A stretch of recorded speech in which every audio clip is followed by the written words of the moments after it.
concurrentemente. ¿Verdad? La comisión ha utilizado lo que yo intento sintetizar como el método de los anacronismos. Eso significa que de un determinado fenómeno cultural se va a buscar si existe en época romana ya o no. Hay fenómenos que desaparecen, hay fenómenos que surgen. Entonces, todo lo que aparece en los grafitos que no es conocido en época romana, considera la comisión como falso. Ese método puede funcionar muy bien en un sistema donde sabemos todo. Sabemos de cada fenómeno cuando aparece por primera vez, todo está registrado y todo está descubierto. Bueno, sabemos que no es el caso. En realidad, aunque se sabe mucho de la época romana, pero creo que ni llegará a 1% de todo el conocimiento que se ha perdido, todo el conocimiento recuperado de esa época. Voy a dar lo que pueda entender los problemas que surgen con estos anacronismos. Aparece la sentencia Octavio Augusto. La profesora Isabel Velázquez es imposible porque pero sobre todo nunca se le denomina así al emperador Augusto.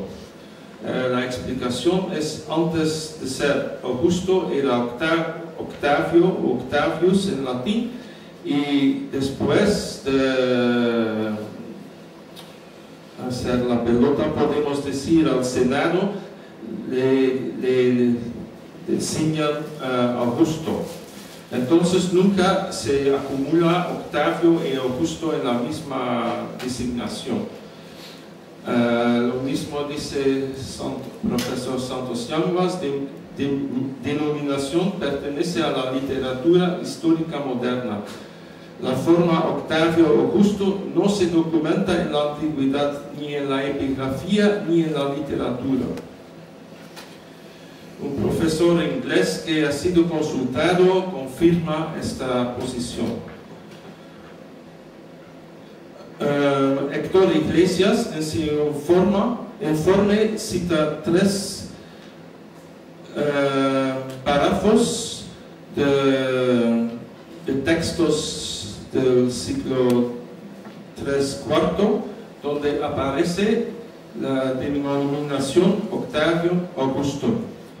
Simplemente mirando en Google un poco con la declinación adecuada para escapar del castellano, se puede encontrar más. Un segundo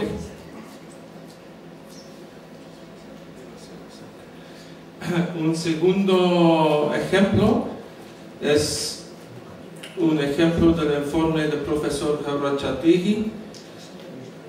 Existen básicamente dos tipos de M's. Una M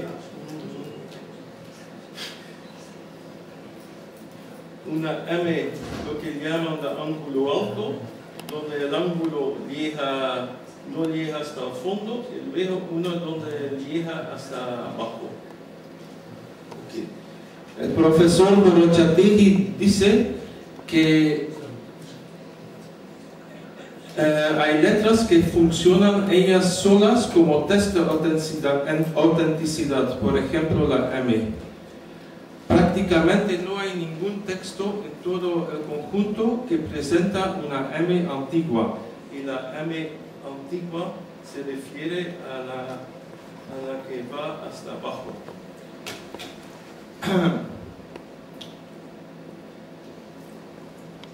Salvo en muy pocos textos, en Iruña Velea se encuentra esa M antigua. Todos los restos tienen un ángulo elevado. Este tipo de M's existían en la antigüedad de forma limitada. Según mis investigaciones en Cartago y a partir de la época bizantina, tras la dominación vándala, es decir, ya en el siglo VI después de Cristo. Lo que el profesor Horacek es un ejemplo que me ha fascinado, he empezado a buscar, he encontrado que la mayoría de la epigrafía, o la gran mayoría de la epigrafía griega helenística utiliza la M de ángulo alto. Lo que él llama la M nueva, en realidad en la epigrafía, ¿cómo llamarlo?, tribal de los pueblos españoles antes de la llegada de los romanos también aparece la misma M. Entonces, la M de ángulo alto no es nueva, siempre ha existido y aparentemente en griego, aunque puede ser que es más complejo, pero por ejemplo aquí se ve un texto y así casi todos los textos de la epigrafía griega, sobre todo los de la época romana y de la parte oriental.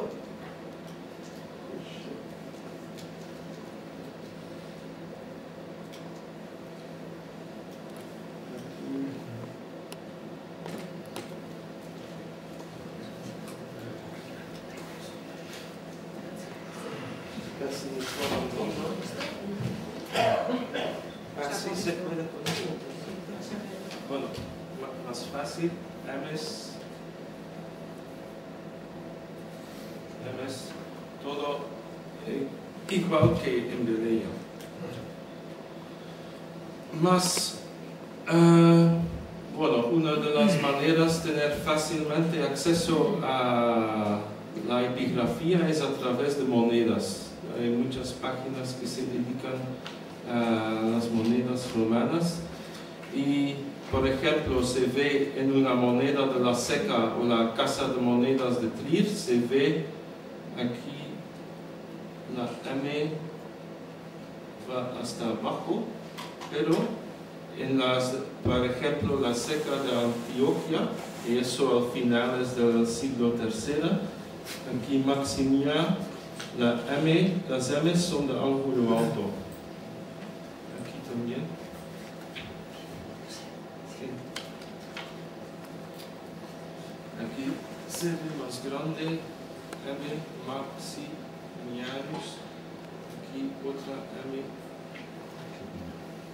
Y eso, casi todas las monedas de las secas del oriente de Europa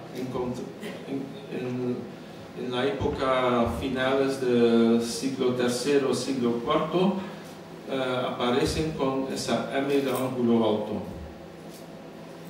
Bueno, luego encontramos lecturas dudosas. Por ejemplo, aquí, no sé si se puede distinguir, porque curiosamente no existe ninguna foto buena. ¿Con qué letra empieza esa palabra?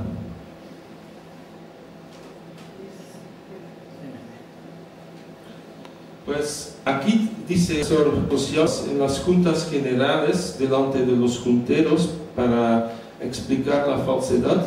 Dice, aquí tenemos claramente el inicio de una D sobre las primeras letras. Están leyendo lo que yo leo también, es decir, la E, la S, la C, la A, la R, la T. Descartes, efectivamente, Descartes, nombre que debemos entender como una referencia al filósofo francés del siglo XVII. Otra lectura dudosa. ¿Qué letra tenemos aquí? ¿O tenemos una letra? Eso es el famoso RIP.